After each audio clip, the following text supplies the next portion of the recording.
ले फिर आ गए सब राज्य खुश है।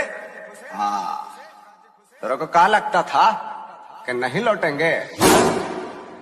गलत। दोस्तों, प्राचीन काल में बाल्य और किशोरावस्था में व्यक्ति गुरुकुल में दीक्षा ग्रहण कर शिक्षा अर्जित करता था। युवा अवस्था में वह गृहस्थ के कर्तव्य का निर्वहन करता था।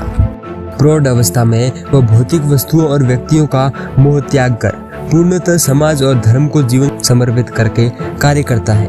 वानप्रस्थ का एक अर्थ ये भी है, घर पर रहते हुए भी मनुष्य संयम का अभ्यास करे, बच्चों को विद्या पढ़ाए, फिर धीरे धीरे अपनी जिम्मेदारी और बच्चों पर डालकर बाहर निकल जाए और अंत में वृद्धावस्था में वह संन्यास्त होकर सभी वस्तुओं का त्याग कर सन्यासियों जैसा जीवन व्यतीत करे।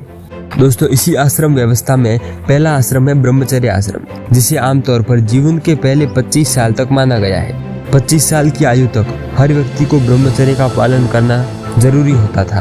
ब्रह्मचर्य का प्रथम अर्थ है वीर्य की शक्ति का संचय करना, दूसरा अर्थ शिक्षा और भक्ति का संचय करना और तीसरा अर्थ ब्रह्म की राह पर चलना। संचय ही संचय करना, कुछ भी खर्च न करना। दोस्तों, हिंदू धर्म के अनुसार जन्म से लेकर 7 वर्ष तक की उम्र तक व्यक्ति अपने माता पिता के पास ही रहता है और उसके बाद उसका विद्या आरंभ संस्कार होता है।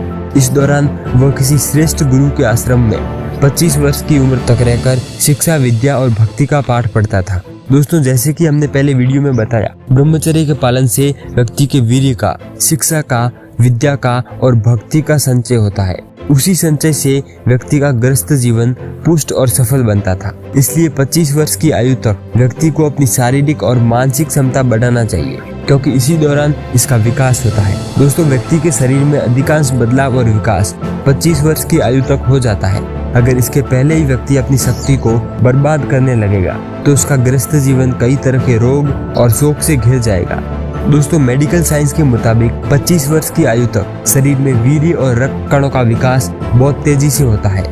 उस समय अगर इसे शरीर में संचित किया जाए तो यह काफी स्वास्थ्यप्रद होता है। इससे शरीर पुष्ट बनता है। 25 वर्ष की उम्र के पहले ही समय से पहले बुढ़ापा आने की भी आशंका होती है। इससे मानसिक विकास, शिक्षा, कैरियर आदि सभी में रुकावट शुरू हो जाती है। दोस्तों, इन आश्रमों की परंपरा जब तक हमारे देश में जीवित रही तब तक यश, स्त्री और सौभाग्य में ये राष्ट्र सर्व शिरोमणि बना रहा, लेकिन अब उसका पतन हो गया है। तो दोस्तों, आप ये वीडियो शेयर करके बहुत ही बड़ा काम कर सकते हैं। आप किसी की जिंदगी बदल सकते हैं और इस देश को आगे बढ़ने में, फिर से अपनी असली पोटेंशियल को पहचानने में हेल्प कर सकते हैं।